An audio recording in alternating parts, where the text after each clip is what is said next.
North star. North star मेरे घर के कंपाउंड में एक बहुत बड़ा बेल का पेड़ था। रौब था उसका इतना, घर का नाम मेरे उस पर हो गया। मेरा मकान अब बेलगाछ वाला मकान हो गया। पेड़ पड़ोसियों के पोस्टल एड्रेस पर भी जमने लगा। उनके नाम के बाद और मोहल्ले के नाम से पहले बेलगाछ वाले मकान से उत्तर, दक्षिण, पूरब या पश्चिम उनके खतों से भरा हर लिफाफा यही कहने लगा। धीरे धीरे मोहल्ले की आबादी बढ़ी और ये कमबख्त पेड़ मेरा इलाके का नॉर्थ स्टार बन गया। बहुतों को वो घर का अपने रास्ता बतलाता। बहुतों के सामान से भरे ठेले, टीवी, फ्रिज, कभी खटिया वगैरह।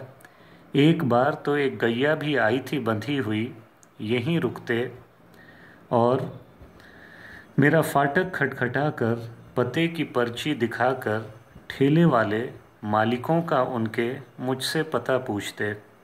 कई बार तो मैंने लोगों की आधी रात ईंटें भी गिरवाई हैं। नॉर्थ स्टार ने पर्ची पर नाम उसका, पर अच्छी मुसीबत गले मेरे पड़वाई है। छोटा मुंटू कभी किसी का, जो खेल खेल में घर भटक जाए, नॉर्थ स्टार देख घर वापस आए। किसी का कुंटू, किसी का मुंटू, सब अब यहाँ सहारे इसी के रहते हैं। पर मेरा दोस्त तो वो ही सबसे पक्का था। कभी मेरे पापा को भी टहनियों पर अपनी उसने झुलाया है। शायद रिश्ता यही है हमारा, मुझे इसलिए उसने सर आँखों पर अपने हमेशा ही बिठाया है। मोगली ही था मैं उसकी टहनियों के जंगल का। टहनियाँ भी कुछ यूँ थीं, कभी एक से छूटा तो दूसरी ने हमेशा ही बचाया है। दोस्त को मेरे दोस्ती बहुत पसंद थी। खूब दोस्तों को अपने घर वो बुलाता था।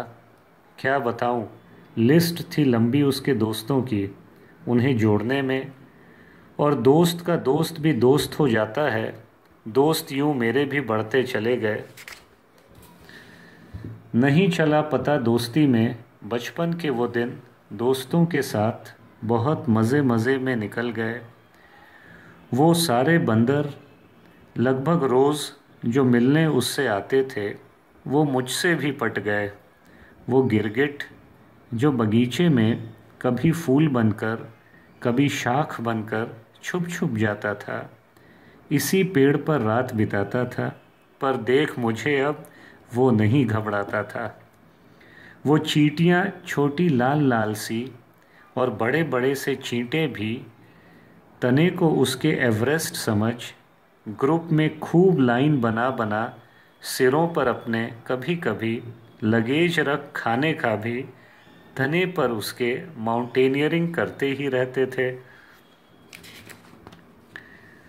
पसंद था चिड़ियों का पेड़ को चहचहाना भी।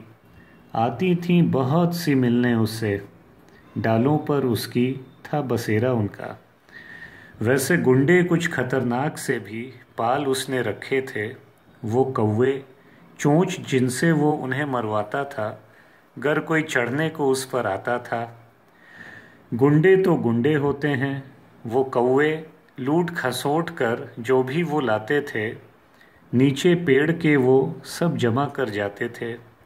हड्डियाँ रोज़ छोटी छोटी गिरी मुझे नीचे मिलती थीं। शायद रोज़ वो शायद मटन चिकन ऊपर करते थे। टुकड़ा कभी किसी लोहे की तार का, कभी चम्मच किसी की रसोई का। एक बार तो नाक के बाल वाली वो कैंची भी किसी की नीचे धरी पड़ी मिली थी। वो गुंडे कौवे शायद गैंगवार का भी पूरा बंदोबस्त रखते थे। पेड़ मेरा कंट्री कज़न है। वो गुंडे इतना तो जानते थे, रोज़ टहनियों पर मुझे आते जाते देखते थे, मुझे ना रोकते ना ही मुझे सताते थे। पेड़ ने मुझे बचपन से टहनियाँ पकड़कर हवा में उड़ना सिखलाया। शायद उसी ने मेरी उंगलियों में मजबूत पकड़ और कद को भी मेरे लटकने से उस पर थोड़ा सा लंबा बनाया। बाकी बस उसके डैंड्रफ से ही मुझे बहुत शिकायत थी। कमबख्त रोज़ पत्ते गिराता था, रोज़ मैं झाड़ू लगा टोकरियां भर भर उन्हें उठाता था, पर खुद वो कभी डॉक्टर को अपना हेयर फॉल नहीं दिखाता था। चालू बहुत ही था वो पेड़ हमारा। वो पीले हरे कुछ कड़वे कुछ मीठे बेल देकर भक्त भी खूब अपने बनाता था। पड़ोस का हर बच्चा दोपहरिया में मुझसे बेल मांगने ज़रूर आता था। पतंग कभी कभी कांच की गोली तो कभी किसी की लाल फीते वाली पिस्तौल की गोली बेल के बदले मेरी हो जाती थी। बिन पैसों का बचपन वाला जो व्यापार था, मुनाफा उसमें मुझे हर बार था। और तोड़े जब वो जाते बेल, घर पूरा उनसे भर जाता। बाबा मेरे उन्हें यूं ही पूरे पड़ोस में बंटवाते। मैं उन्हें झोले में रख पड़ोसियों को देने जाता। पेड़ मेरा झोले में बैठ ऐसे ही घर घर घूमने भी चला जाता। खैर दूसरों के घर पे बेल बनकर तो वो जाता, फ़ायदा इसमें भी पर मेरा ही पूरा हो जाता। नहीं था तब फ्रिज मेरे घर, और बगल के डॉक्टर चाचा के यहाँ बेल जब लेकर मैं जाता तो नीली सी उस जिसे खोलने पर रोशनी और ठंडी भाप निकलती लोहे की अलमारी से आइसक्रीम निकाल चाची मुझे देती थीं। पहली बार फ्रिज और उसकी आइसक्रीम वहीं देखी और खाई थी। स्वाद उस आइसक्रीम का आज भी नहीं भूल पाया हूँ। तब घर आकर पापा से फ्रिज लेने की गुहार लगाई थी, और फ्रिज आने पर पेड़ के नीचे बैठ अपने कभी कस्टर्ड, कभी मैंगो, कभी कुल्फ़ी वाली मम्मी से बनवा कर खूब आइसक्रीम जमकर खाई थी। सही पेड़ था मेरा। हाँ, तो कहीं आइसक्रीम तो कहीं चॉकलेट मिल जाती थी, तो कभी कृष्ण कुमार बाबा के घर से लाल गुद्दे वाला अमरूद बेल के बदले झोले में वापस आ जाता था। बेल अमरूद में बदल जाता था। फिर जाने मैं स्कूल लगा। अब कम दिन में पेड़ से भेंट होती थी, पर फुनगी पर शाम को उसके टीचर की मार को भुलाता था। पैर की चमड़ी पर कभी उधड़ी सी चमड़ी पर छड़ी के वो लाल निशान, नींद की वजह से जो होमवर्क नहीं पूरा करने या किसी टेस्ट में फेल होने पर मिलते थे, जो तब हाफ पैंट नहीं छुपा पाता था।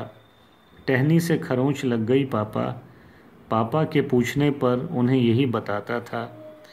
पेड़ बेचारा मुझे यूं ही हमेशा बचाता था, उससे मैं कुछ भी नहीं छुपाता था।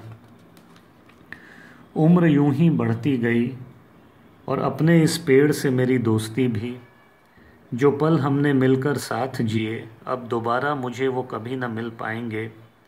वो बारिशों में उसकी गीली टहनियों से रिस कर टपकती बूंदें, उसके भींगे पत्तों की खुशबू, जून की कड़ी धूप में उसकी ठंडी छाँव, बस अंधेरे के बीच स्पॉटलाइट सी सूरज की उसके बीच से धरती पर पड़ती वो किरणें, जाड़े की चांदनी रातों को उसकी टहनियों के बीच से झांकता वो बड़ा सा लाल चांद।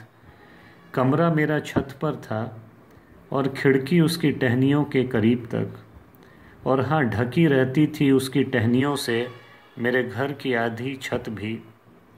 कई रातें लाल रिपोर्ट कार्ड के साथ, और फिर बाद में कई इंटरव्यू के कई रिग्रेट लेटर्स के साथ उसी छत पर उन टहनियों के बीच काटी हैं। वो ना दिखने वाले आंसुओं की बस इन टहनियों वो ना दिखने वाले आंसुओं को बस इन टहनियों ने ही सोखा है। खैर, शायद एक मोटी शाख पर मधुमक्खियों ने भी जो बना रखा अपना छत्ता था, उसी से कुछ मेरे कमरे में भी अक्सर भिनभिनाया करती थीं। बहुतों को पटा के रख छोड़ा था इस कमबख्त ने। आज पर ढलते सूरज को देख उसके साथ न होने की कमी क्या बताऊं सबसे ज़्यादा खलती है। उस प्रचंड तूफान को कभी भूल नहीं मैं पाऊंगा। यूं गिर पड़ा वो मेरा पेड़, यूं गिर पड़ा वो मेरा पेड़। मैं तड़प तड़प कर रह गया, न डॉक्टर न वैद्य। अजीब सा लगा कि वह अब कभी न उठ पाएगा।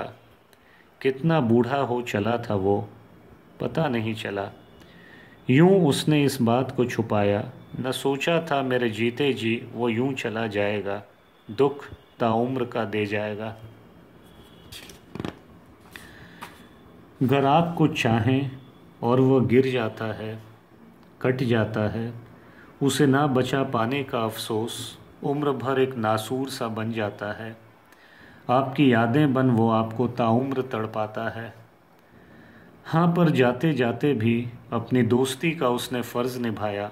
ये सही है कि तूफ़ान ने उसे गिराया, पर बेचारा गिरा भी वो सब देख सुन के। क्या खूब उसने ये हिसाब लगाया कि न घर का एक कांच भी फूटा, न घर की एक ईंट ही टूटी।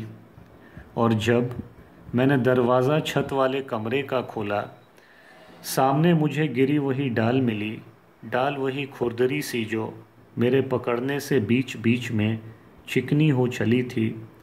शायद जाते जाते भी मेरा नॉर्थ स्टार मुझसे मिलने आया था। शायद मेरे नॉर्थ स्टार ने मेरा दरवाज़ा खटखटाया था।